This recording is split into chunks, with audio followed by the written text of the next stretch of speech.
Everyone, this is Navdeep Chawla और आज का हमारा टॉपिक है प्रोडक्शन फंक्शन। तो सबसे पहले प्रोडक्शन क्या होता है?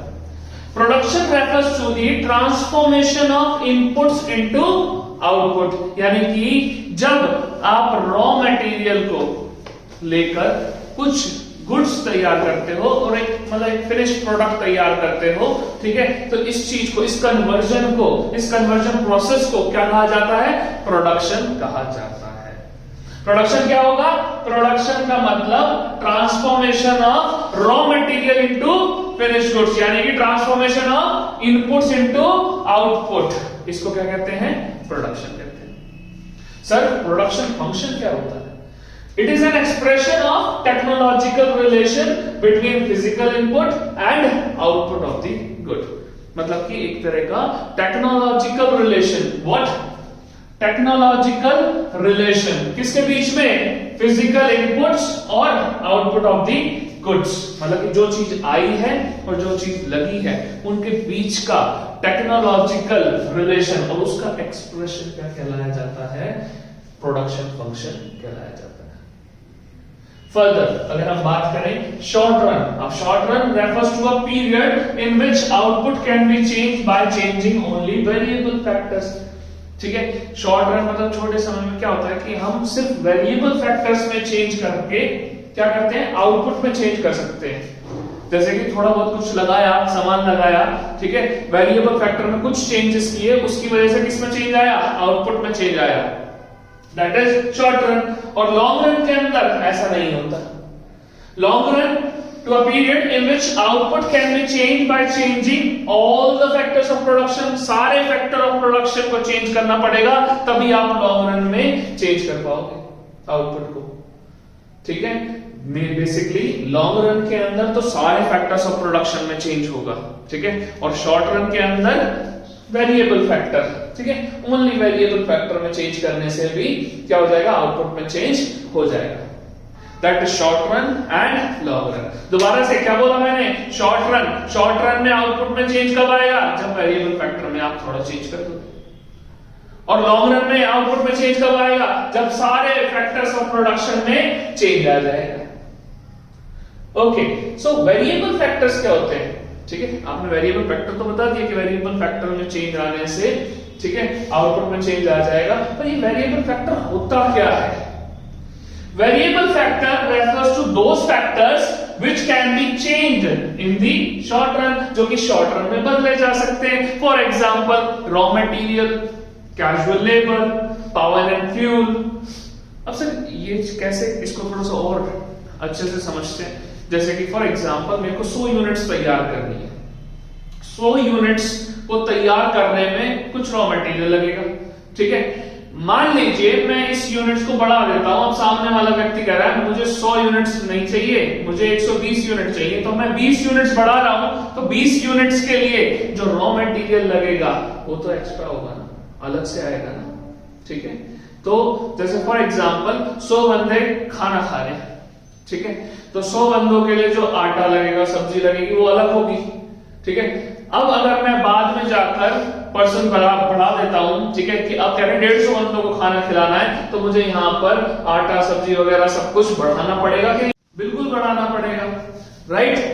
अब अगर हम बात करें फिक्स फैक्टर्स की, तो फिक्स फैक्टर्स क्या होता है? Fix factor refers to those factors which cannot be change in short run. Example plant and machinery, land and building, ठीक है। यही एग्जाम्पल को हम दोबारा कंटिन्यू करें कि भाई 100 बंदों का खाना था।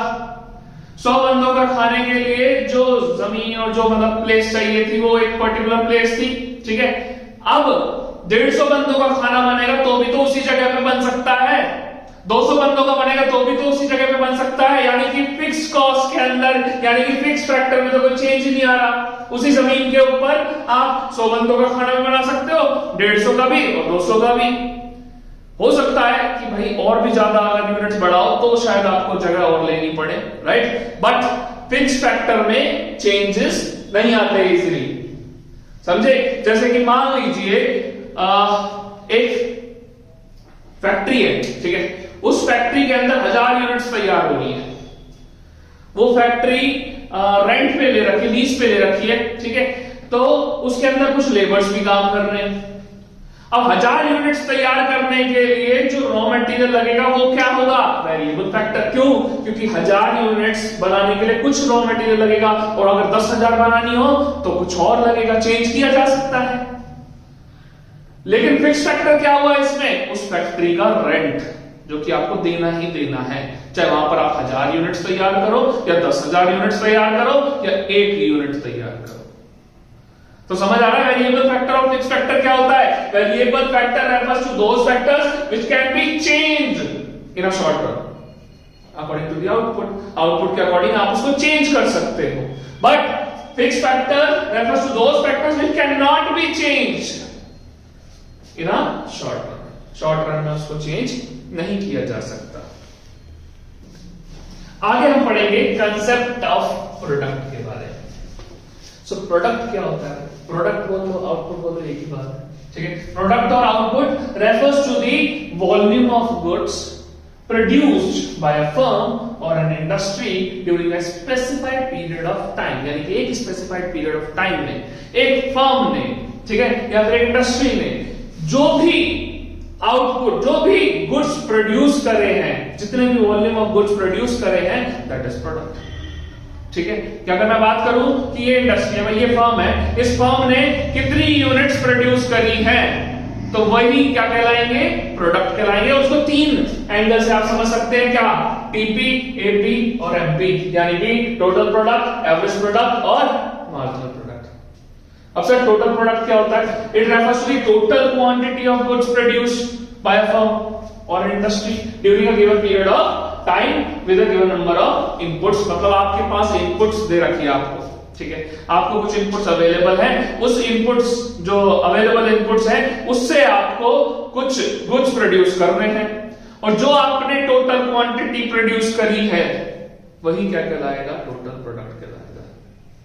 ठीक है, एवरेज प्रोडक्ट क्या होगा? It refers to the output per unit variable unit, sorry, इसमें क्या होगा, जैसे फॉर एग्जांपल मान लो 10 लेबर है, ठीक है, 10 लेबर मिलकर 200 क्वांटिटी प्रोड्यूस कर रहे हैं, ठीक है, तो पर लेबर कितनी क्वांटिटी प्रोड्यूस हो रही है, ये क्या कहलाता है, एवरेज प्रोडक्ट कहलाता है।